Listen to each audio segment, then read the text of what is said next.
안녕하십니까. 소중한 나 무한행복 소나무 시간입니다. 여러분 만나 뵙게 되어서 진심으로 반갑습니다. 우리 많은 불자분들이 우리 소중한 나 무한행복 소나무를 보고 굉장히 마음에 큰 힘을 얻었고, 또 어떤 분은 기도에 전혀 관심이 없다가 우연히 소나무를 보고 기도와 연부를 시작하고 난 뒤에 크나큰 가피를 받았다라는 분들이 굉장히 많습니다. 그래서 그 중에 어떤 분이 특별히 자기의 체험담, 가피 이야기를 또 이렇게 이메일로 보내주신 분이 계세요. 그래서 그분의 이야기가 참 우리 불자분들에게 큰 도움이 되겠다 싶어서 오늘 여러분들께 그 편지의 내용을 여러분들께 들려드릴까 합니다. 어느 불자님이 그 유방암에 걸리셨던 어느 불자님이 그렇게 기도가피를 통해 가지고 건강을 회복하게 된 그런 내용을 이메일로 보내주셨는데요. 내용이 좀 길더라고요. 그래서 제가 조금 편집을 했습니다. 편집을 했는데도 이렇게 양이 많아요. 그래서 제가 굉장히 시력이 안 좋잖아요. 그래서 우리 BTN에서 우리 PD님이 저 이렇게 시원하게 보라고 일부러 요 이메일 편지 내용을 굉장히 크게 뽑아주셨어요. 자, 그러면 제가 읽어드릴게 한번 경청해 보세요. 내용이 참 좋더라고요. 안녕하세요, 스님. 친정 어머니께서 광우 스님 보고 싶어 하셔서 화계사에 갔다가 저만 잠깐이나마 스님과 인사를 나누게 되었고, 대구에서 오신 친정 어머니는 좀 서운하셨겠지만 저는 기분이 무척 좋았습니다. 화계사에 오셔서 이렇게 저하고 인사를 나눴나 봐요. 근데 제가 하도 많은 분들 만나다 보니까 제 기억은 잘 안 나는데 어머님은 좀 서운하셨겠다. 저의 가피 체험담을 편지로 보내고자 이메일 드리게 되었고요. 많은 불자님들이 거룩하신 불보살님의 가피와 가르침을 알게 되는 인연이 되었으면 합니다. 항상 건강하세요. 감사합니다. 라고 이제 보내주시면서 그렇게 이제 당신의 그런 이제 가피 이야기, 이 내용을 또 이렇게 이제 이메일로 함께 보내주셨습니다. 광우 스님, 안녕하세요. 항상 불자들의 눈높이에 맞추어 유익하고 재미있는 법문 들려주셔서 감사합니다. 저는 한때 불교를 떠나 있었고, 절에 다니다가 또 중간에 절을 안 다닌 또 그런 시기가 있었나 보네요. 친정 어머니의 끈질긴 소나무 시청 권유도 귀찮게 느껴졌었는데, 친정 어머니께서 소나무 팬이셨군요. 작년 3중 음성 유방암 4기 진단을 받고 나서야 소나무를 시청하게 되었습니다. 3중 음성 유방암은 생존율이 낮은 위험한 암입니다. 제가 암에 대해서는 잘 모르지만 어쨌거나 유방암 4기면 굉장히 위험한 거잖아요. 마음이 많이 심란하셨겠다. 소나무 법문을 열심히 들으면서 방생 공덕에 대해 알게 되었고, 자연산 미꾸라지 10kg을 방생하기도 했습니다. 100일 기도를 시작한 2일째 카레를 만들기 위해 양파를 썰다가 칼끝이 부러졌는데 저는 순간 당황스럽고 헛웃음이 났지만 제 머리를 스치는 생각은 수술 없이 치료가 될 거라는 계시처럼 느껴졌습니다. 되게 성격이 긍정적인 분이신 것 같아요. 나중에 주변에서 들으니 유방암은 거의 다 수술한다고 하더군요.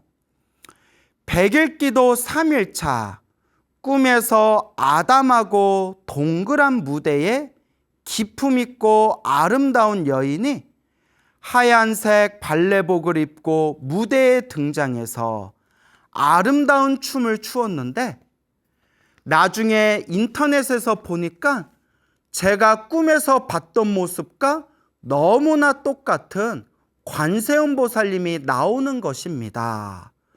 특히 헤어스타일이 완전 똑같았어요.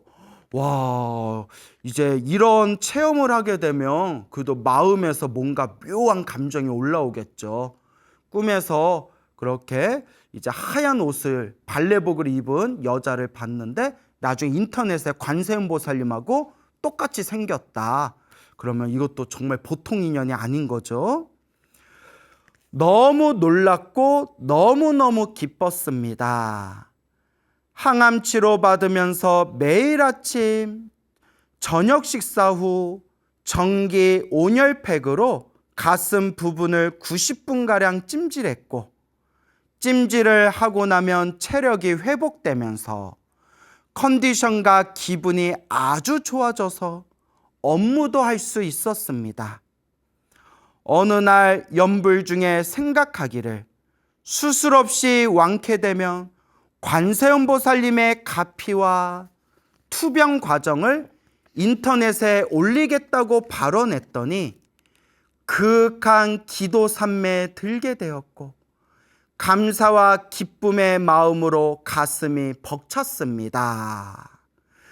우리가 기도하면서 이 내면에 그 감사하는 마음, 그 기쁨의 마음, 그것이 이렇게 마음에 잔잔하게 퍼지는 게 굉장히 중요합니다. 그러니까 기도할 때 막 힘들고 괴롭고 답답한 마음으로 기도하는 것보다는 지금 기도하는 이 순간이 편안하고 고요하고 기쁨이 느껴져야 된다. 제가 평소에 자주 드리는 말씀이죠. 처음에는 기도를 어떻게 해야 할지 잘 몰라 우왕좌왕하다가 광우 스님 법문에서 수구성취 다란이경 이야기가 너무 재미있어 어린아이가 지장보살님과 극락세계 구경 간 이야기 몇 번이고 듣다가, 몇 년 전에 제가 했던 법문이죠. 아마 이름이 지윤이었을 거예요. 지윤이가 이렇게 꿈에서 지장보살님 만나서 극락세계 구경한 이야기, 그게 그 당시에 불자님들한테 엄청 화제를 모았다 하더라고요. 그래서 그 이야기인 것 같아요. 직접 수구성취 다란이경을 독경한 다음 날 굉장히 좋은 꿈을 꾸었습니다. 또 이제 오늘 이거 소나무 이거 보시고 또 이제 인터넷에 수구성취 다란이경 검색하실 분들이 또 꽤 나올 것 같아요. 꿈에 저는 백화점에서 연두색인가 하늘색인가 구분이 잘 안 될 정도의 아주 연한 색의 새 옷을 입었고 두 벌의 새 옷을 더 사는 꿈이었습니다. 두 벌 중 한 벌은 세상에서 여태껏 본 적 없는 아름답고 황홀한 옷이었고, 다시 보니 처음보다는 약간 길이가 안 맞는 것 같아 망설이니까 미모의 여직원이 마음에 안 들면 나중에 바꿔주겠다고 하더군요. 환자가 새 옷을 입었으니 병이 쾌차할 꿈이고, 좋은 옷을 두 벌이나 더 사면서 마음에 안 들면 바꿔주겠다고 하니 얼마나 기쁘던지요. 두 벌의 옷은 제1의 성취를 주시겠다는 꿈이라 생각되었습니다. 처음에 100일 기도를 하는데 108배 시작한 날을 기준으로 하다가 한 달 뒤부터 수구성취 다란이 독경 시작으로 이 꿈을 꾸었기에 이날부터 100일 기도라고 생각하고 기도를 했습니다. 저는 매일 목욕 재개하고 108배와 관음정근 5,000번가 수구성취 다란이 독경 명상 등 하다가 소나무 법문을 듣고 중간에 대비주 21독을 시작했는데 대비주는 신묘장구 대다라니, 신묘장구 대다라니를 우리가 대비주라고 부르죠. 기도 89일차 관세음보살 정근을 3,000번만 하고 다음 날은 아예 안 했더니 꿈에 차를 등록해야 하는데 무게가 120kg이 모자라다는 꿈을 꾸었습니다. 그냥 희한한 꿈이라고만 생각했는데 3일째 12,000번의 정근을 안 했으니 채우라는 꿈이라는 생각이 들어서 12,000번을 한꺼번에 하기도 했습니다. 나름대로 이렇게 치료를 받으면서 매일매일 나름대로 기도를 열심히 하셨네요. 그래서 제가 늘 불자 여러분들께 말씀드리죠. 살아가면서 힘들고 괴롭고 답답한 일이 있으면 반드시 기도부터 시작해야 된다. 내가 지은 그 몸과 말과 생각으로 지은 내 업장을 그렇게 닦아나가야 된다라는 말씀을 늘 누누이 드렸죠. 치료 시작 전부터 목에 전이 되어 은행알처럼 튀어나왔던 암이 사라졌고 방사선 5차례 후 검사에서 90%의 암이 사라진 결과가 나왔습니다. 아이고 다행이다. 아이고 다행이다.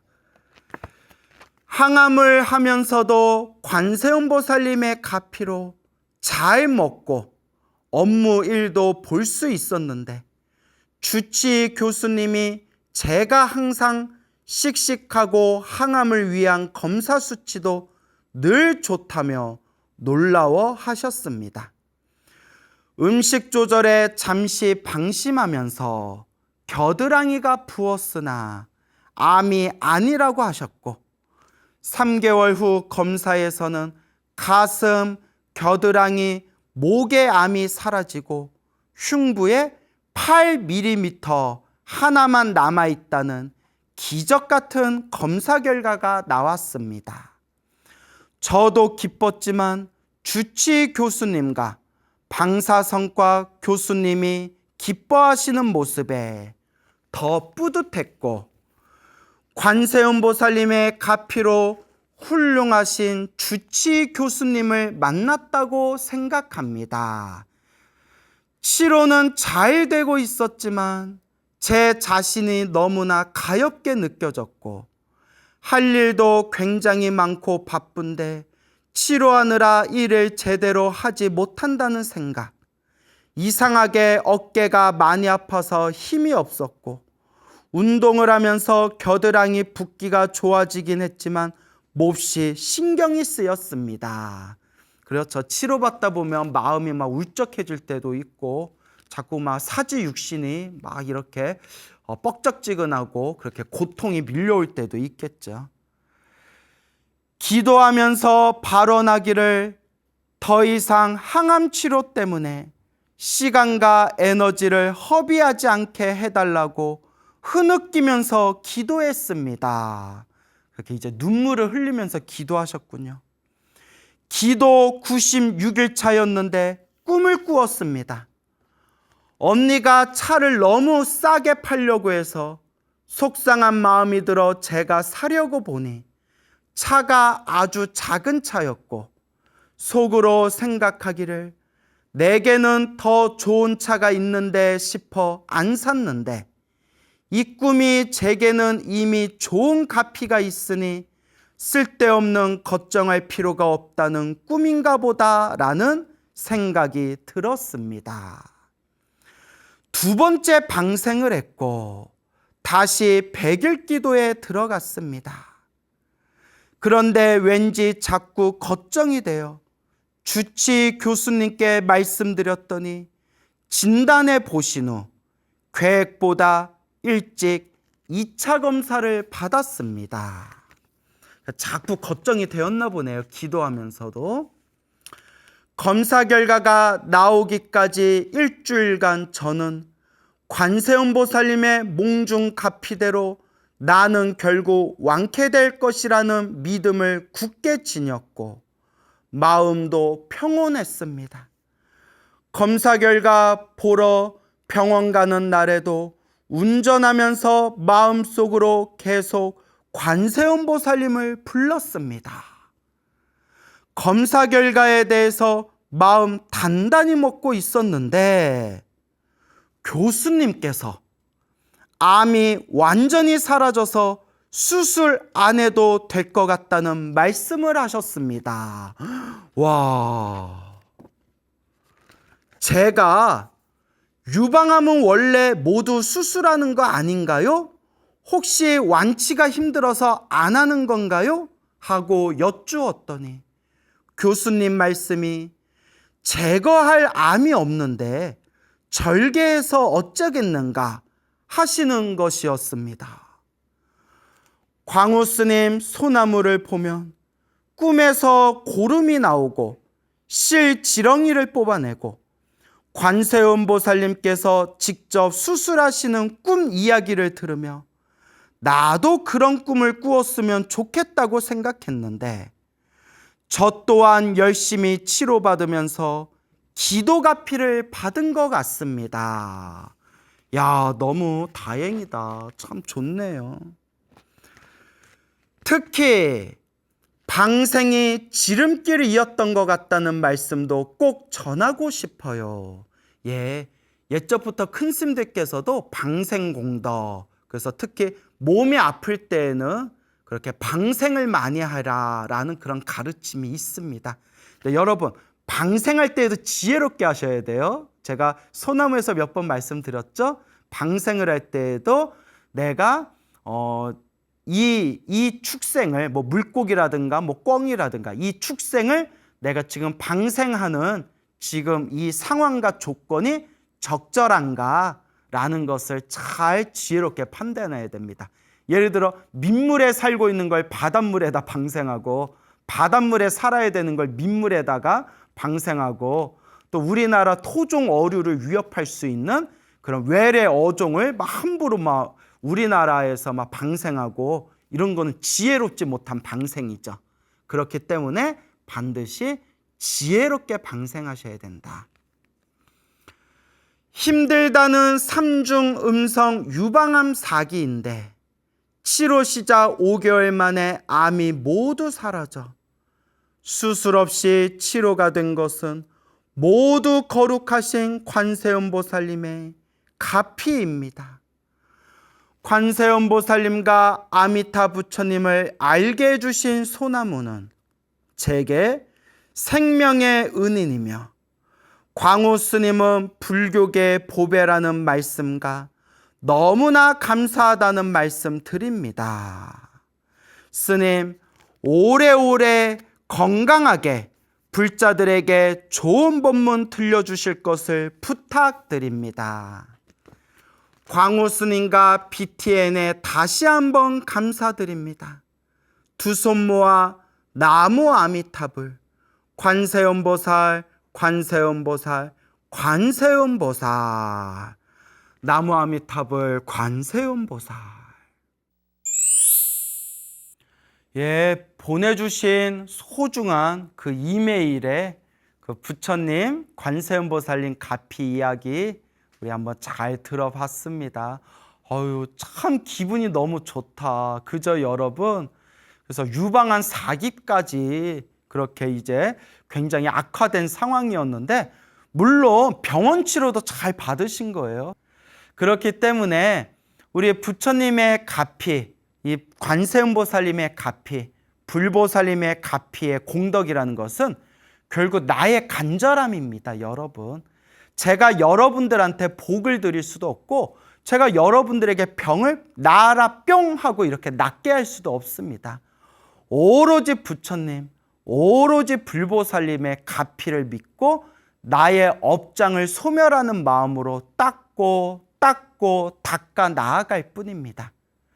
물론 여러분, 저도 주변에 그런 경우를 봤지만 정말 열심히 기도했는데도 결국 그 병을 치료하지 못하고 세상을 떠나신 분들도 있어요, 여러분. 그래서 제가 늘 말씀드리잖아요. 기도도 만병통치가 아니다. 기도도 소원이 성취될 때도 있고 소원이 성취되지 않을 때도 있다. 결국 내 복의 문제고 내 업장의 문제죠. 다만 소원이 성취되었건 소원이 성취되지 않았건 기도한 공덕은 반드시 남아서 다음 생에라도 그 기도 공덕을 받게 된다. 제가 귀가 따갑도록 말씀드리지 않았습니까? 그렇기 때문에 우리가 부처님의 가르침을 공부하면서 부처님의 가르침을 닦으면서 열심히 기도했는데도 내가 원하는 바를 성취하지 못할 때가 있다. 내가 큰 병에 걸려가지고 열심히 기도했는데도 내가 원하는 바의 효과를 보지 못할 때도 있다. 하지만 그것도 이번 생에 내가 풀어야 할 나의 숙제와 빚이에요. 진정한 불자라면 내가 원하는 바를 성취했건 안 했건, 내가 원하는 바를 이루었건 이루어지 못했건, 그런 것조차도 마음의 집착을 내려놓고 내 업장을 소멸하는 마음으로, 내 복과 선업과 공덕을 닦는 마음으로 끊임없이 기도하고 염불하고 그렇게 수행 정진할 뿐입니다. 여러분 주변에 이렇게 이제 불자님들하고 상담을 하다 보면 굉장히 그런 안 좋은 이야기를 들 때가 있어요. 그 안 좋은 이야기가 뭐냐? 우리 주변에 사이비들이 너무 많아요, 여러분. 우리 주변에는 너무나 많은 사이비들이 있어요.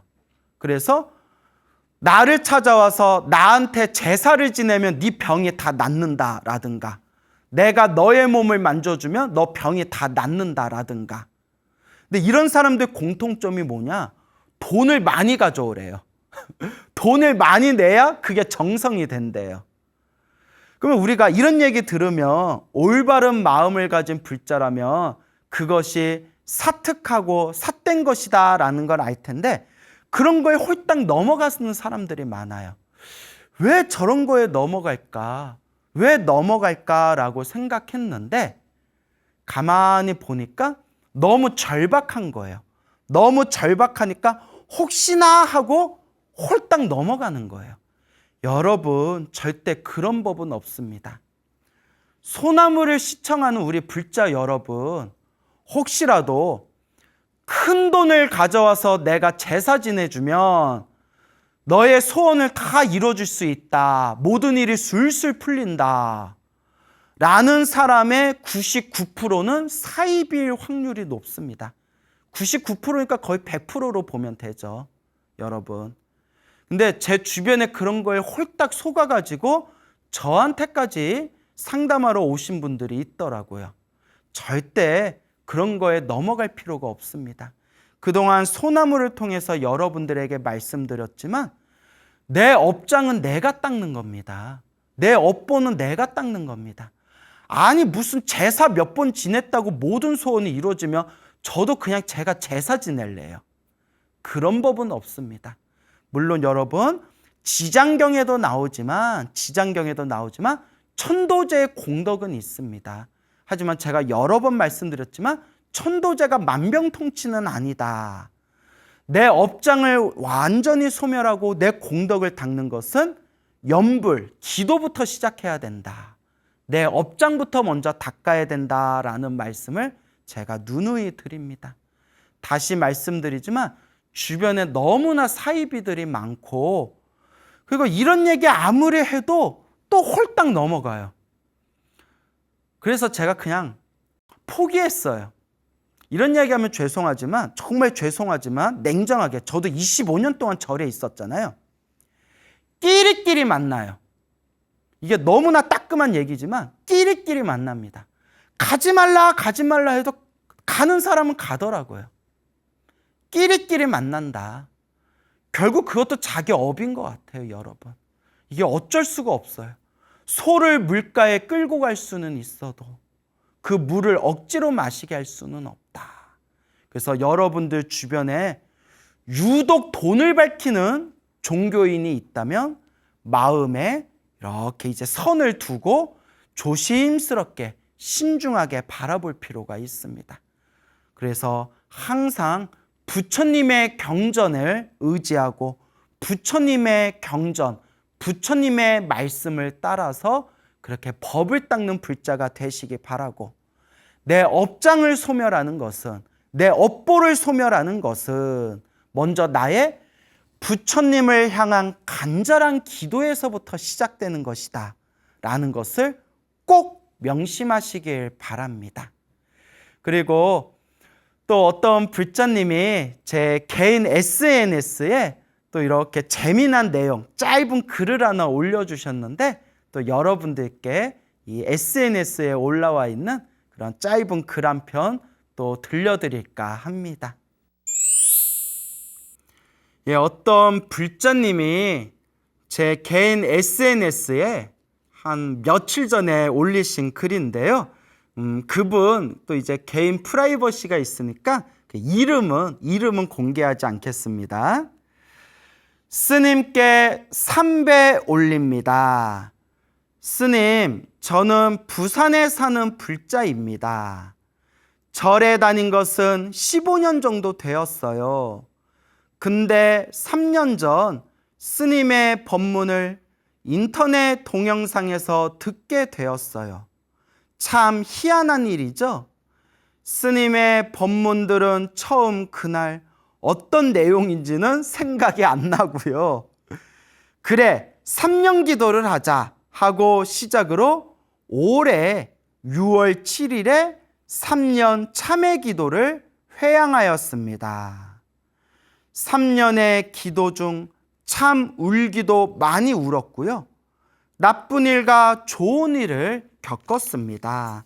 맞아요. 기도하다 보면 좋은 일이 생길 때도 있고, 기도하다 보면 정말 힘들고 괴로운 일이 생길 때도 있거든요. 하지만 제가 항상 말씀드리죠.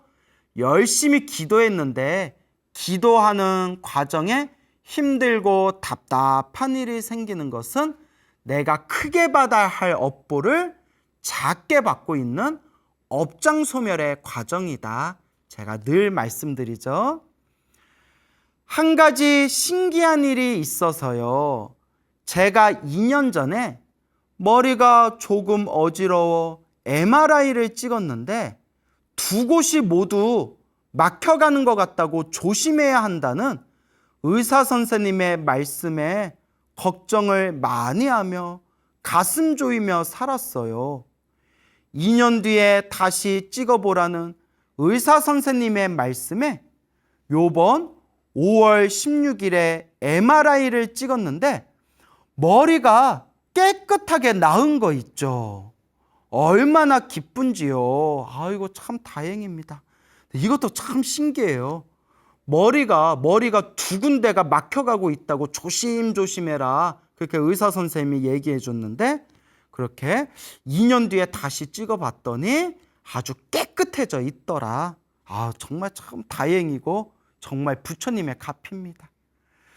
부처님의 가피력으로 원을 세웠습니다. 다 광우 스님 덕분입니다. 에이, 아니죠.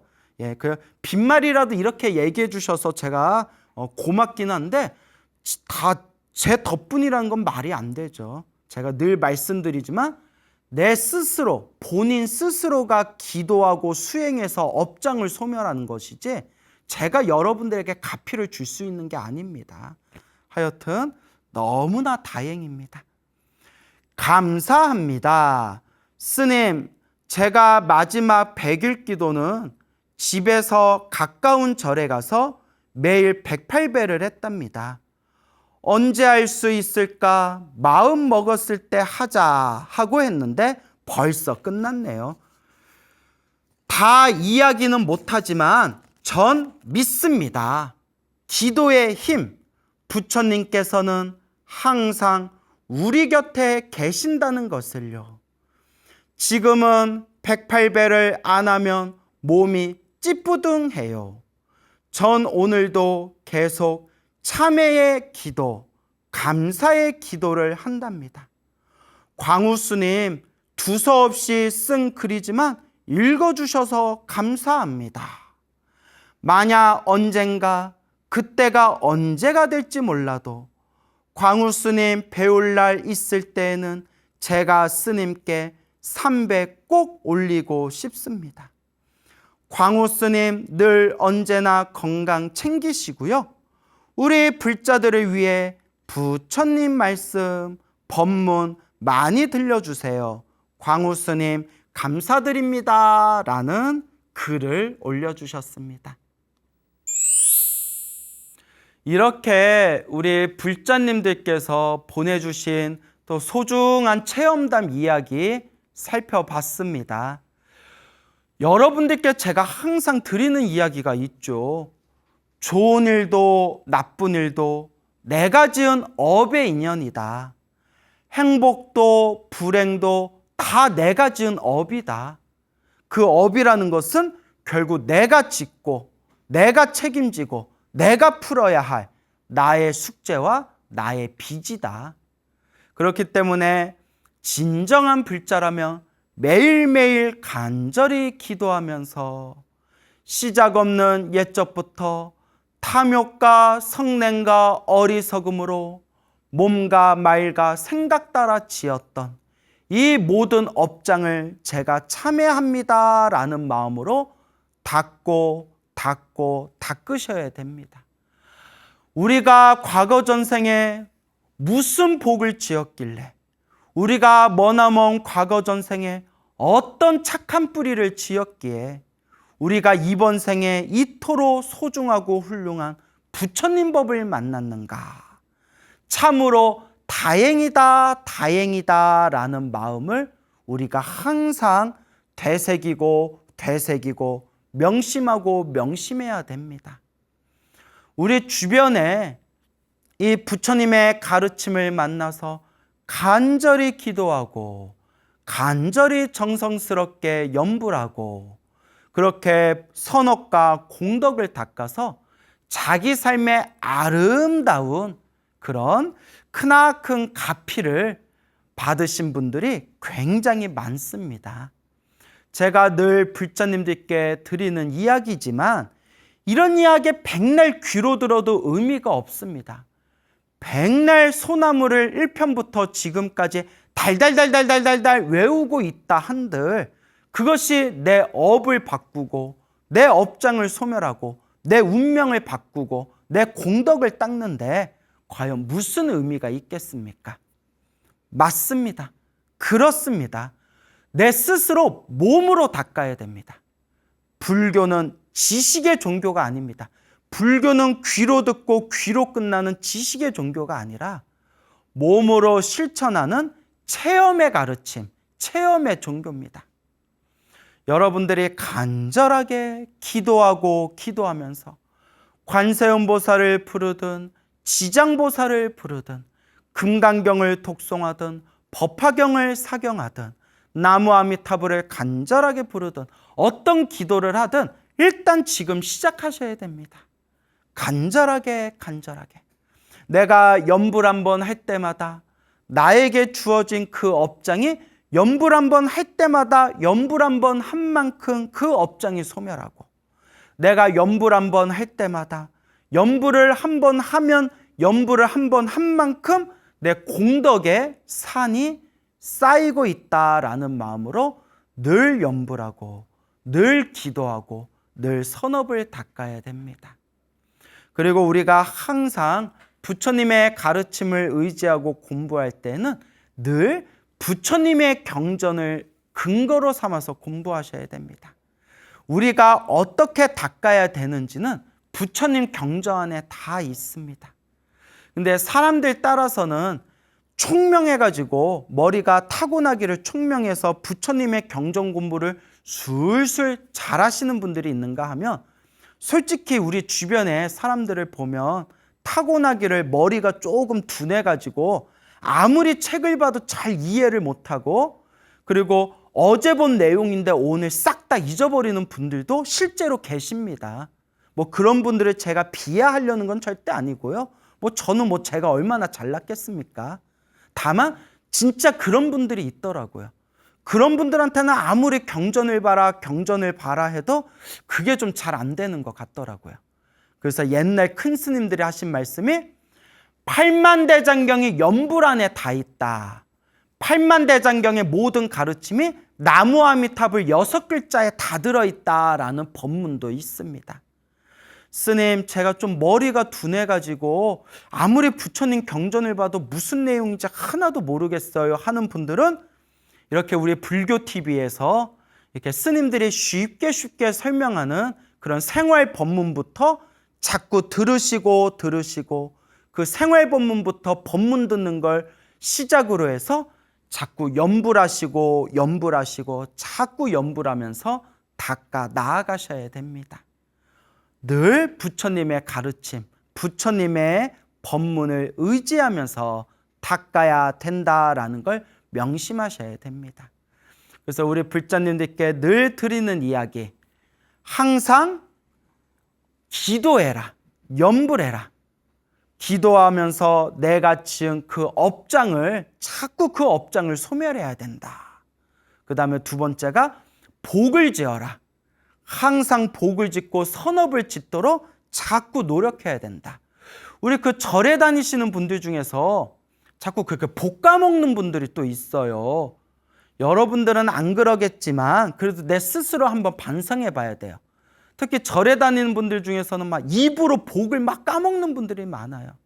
근데 재밌는 게 뭐냐면 제가 어떤 절에 다니는 신도분을 제가 어떤 분을 아는데 그분이 주변에 절에 다니면서 주변에 민폐를 많이 끼쳐요. 말 그대로 민폐 캐릭터예요. 그래서 주변의 사람들이 그 신도분을 별로 안 좋아해요. 그렇죠. 자꾸 말도 함부로 하고 막 사람 신경 거슬리게 하는데 누가 좋아하겠어요. 그래서 사람들이 그 신도를 안 좋아하는데 정작 그 신도는 자기가 뭘 잘못했는지를 몰라요. 정말 미치고 팔짝 뛸 일이죠. 참 그거 말할 수도 없고 저도. 예? 그래서 그러니까 자기가 뭘 잘못했는지 몰라요. 그 정도 되면 이게 어떻게 이게 방법이 없어요. 아니 사람들이 대놓고 싫어하는데도 내가 뭘 잘못했는데? 이래버리면 이건 진짜 답이 없는 거거든요. 아유 어째요. 그것도 업의 습관이죠. 우리에게 주어진 탐욕과 성냄과 어리석음, 이 지독한 업의 습관은 정말 오래오래 닦아야 된다라는 생각이 듭니다. 그래서 우리도 절에 다니면서 부처님 가르침을 공부하면서 나도 알게 모르게 주변 사람들에게 민폐를 끼치고 있지는 않은가 그거 자꾸 고민해 봐야 돼요. 어차피 인간관계라는 게 살다 보면 어쩔 수 없이 다른 사람에게 좀 피해 줄 때도 있고 다른 사람에게 마음에 상처 줄 때도 있는 게 원래 인간관계잖아요. 솔직히 말하면 뭐 저라고 완벽하겠습니까? 다만 최대한 조심조심 살아가는 거죠. 그렇기 때문에 우리가 항상 볶아먹지 않도록 늘 조심해야 된다. 그리고 항상 이 마음 공부, 마음을 잘 써야 됩니다. 부처님의 이 소중한 가르침을 우리가 잘 닦을 수만 있다면 이 세상이 한결 더 아름답고 우리의 삶이 더욱더 그렇게 공덕의 삶으로 그렇게 빛을 발하게 될 텐데 이 세상에 많은 사람들은 이 마음 닦는 공부에 관심들이 없는 것 같아요. 제 주변에 있는 사람들도 보면 절에 열심히 다니면서 마음 잘 닦는 분들도 있지만 또 저도 제 주변에 있는 사람들 가만히 관찰해 보면 마음 닦는 거에 전혀 관심 없는 사람들이 굉장히 많아요. 그래 놓고 저한테 스님 저는 왜 이렇게 사는 게 힘든 겁니까? 그럼 제가 뭐 별로 해줄 말이 없어요. 부처님이 말씀하셨잖아요. 좋은 인연도 나쁜 인연도 다 내가 지은 업의 인연이다. 힘들고 괴롭고 괴로운 만큼 자꾸 닦는 수밖에 없어요. 이것도 내가 풀어야 할 나의 숙제고 내 업의 인연이구나. 자꾸 꾸준히 닦는 수밖에 없다라는 것을 꼭 명심하시길 바랍니다. 여러분 행복해지고 싶습니까? 행복한 삶을 창조하고 싶습니까? 복을 지으십시오. 선업을 지으십시오. 공덕을 쌓으십시오. 복과 선업과 공덕의 힘이 여러분들을 진정한 행복의 길로 이끌어 줄 것입니다. 여기서 마치겠습니다. 여러분 성불하십시오.